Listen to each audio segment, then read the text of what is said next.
Hello everyone and welcome back to a Luke Theme Park Thrills YouTube video where today I'm going to be ranking every single roller coaster at Alton Towers Resort, the UK's biggest theme park. Let's jump straight into it with number 10, Octonauts Rollercoaster Adventure.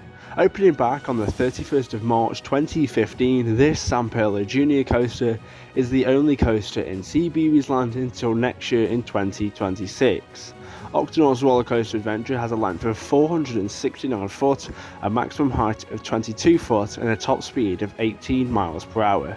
This is the weakest coaster at the park with a very family friendly layout, but you do get 2 laps on it, and it does have some theming around the ride, mainly with some of the characters. At number 9 we have the oldest coaster at the park, Runaway Mine Train. The Runaway Mine Train opened back on the 21st of March 1992 in Katanga Canyon. This is the Mack power coaster with a variety of helixes and airtime hills around its layout. It has a length of 1,000 foot, a top height of 36 foot and a top speed of 22 miles per hour. It does have a few bits of theming around the ride, such as mine carts and wooden beams, and a tunnel which is shared with the Congo River Rapids, and you also get 2 laps on it. At number 8 we have Spinball Wizard. Spinball Wizard is the marathon spinning coaster which opened back in Adventureland on the 27th of March 2004. This coaster is pretty rough, but it can be fun if you do get a good spin on it. My favourite elements on this coaster is the horseshoe and also the intense downwards helix. This ride has a maximum height of 56 foot, a top speed of 37 miles per hour and a length of 1,476 foot. At number 7 we have Galactica. Galactica is the world's first B&M flying coaster which opened back on the 16th of March 2002 in Forbidden Valley.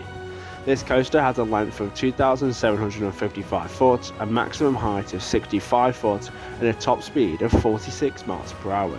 This has some fun elements like the first drop and first inversion, the fly to light and light to fly. Galactica also has an inline twist. It features some good theming such as the portal on the first drop, however I find the straights to be quite restrictive and uncomfortable. At number 6 we have Rita. Rita opened back on the 1st of April 2005 and is the park's only launch coaster. This is an intimate hydraulic launch coaster, launching riders from 0 to 60 miles per hour in 2.5 seconds. It has a top height of 68 foot and a length of 2,099 foot. It doesn't have much theming around the ride, that is why it is quite low down, but I do like the launch, especially on the front row, and it can be pretty rough if you're near the back. Into the top 5 then, and we are staying in Dark Forest for 13. 13 is the world's first intimate freefall drop roller coaster, and it opened back on the 20th of March 2010. It's a really fun family coaster and one of the smoothest coasters at the park, with a few good drops and moments of airtime outside, and the highlight of the ride is definitely the indoor freefall. It has a top height of 65 foot and a top speed of 42 miles per hour and a length of 2,480 foot. It does have some good theming as well in the queue line, such as the old Alton Towers van and multiple statues, and I also love the Tesla coil in the indoor portion of the queue line.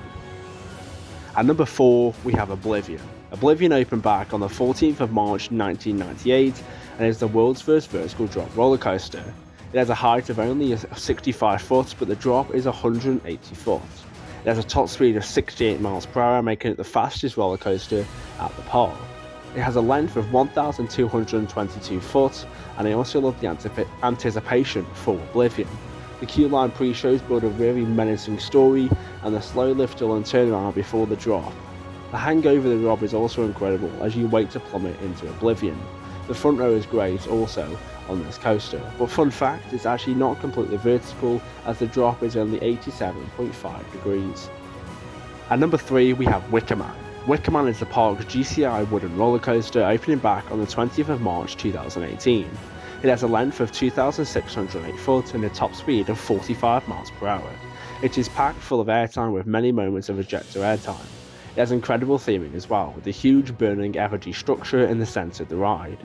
It also has an incredible pre-show and a very atmospheric station. The trains are also very comfortable with lap bar restraints. My favourite part of Wicker Man is either the first drop or the drop out of the flat turn, offering incredible airtime, especially on the back row. At number 2 we have the Smiler. The Smiler is the world's first 40-looping roller coaster, opening back on the 31st of May 2013. The Smiler has a length of 3,838 foot, a top speed of 52 miles per hour, and a maximum height of 98 foot. The Smiler is such a fun coaster with 14 different inversions: a heartline roll, a downward corkscrew, 2 dive loops, a batwing, a corkscrew, another downward corkscrew, a sea serpent roll, a cobra roll, and 2 heartline rolls. It also features 2 incredible airtime moments which add so much to the ride. It has 2 lift hills, the standard 45-degree lift hill and the vertical lift hill to break up the ride halfway through. It can be quite rough though, especially near the back. That's why the Smiler is a front row coaster. And finally, at number 1, we have Nemesis Reborn. Nemesis Reborn was Europe's first B&M inverted coaster when it originally opened back in 1994. In 2022, it closed for a retrack and reopened with new theming and a colour scheme on the 16th of March 2024. It has a length of 2,349 foot, a top height of 42 foot, and a top speed of 50 miles per hour, and it is by far the most intense coaster at the park, especially on the downward helix. It features 4 inversions: a corkscrew, a zero-G roll, a vertical loop, and another corkscrew. And that's it. Comment down below your opinion. If you have enjoyed, make sure to like and subscribe, and follow me on Instagram at LukeThemeParkThemes. I've been Luke. Goodbye.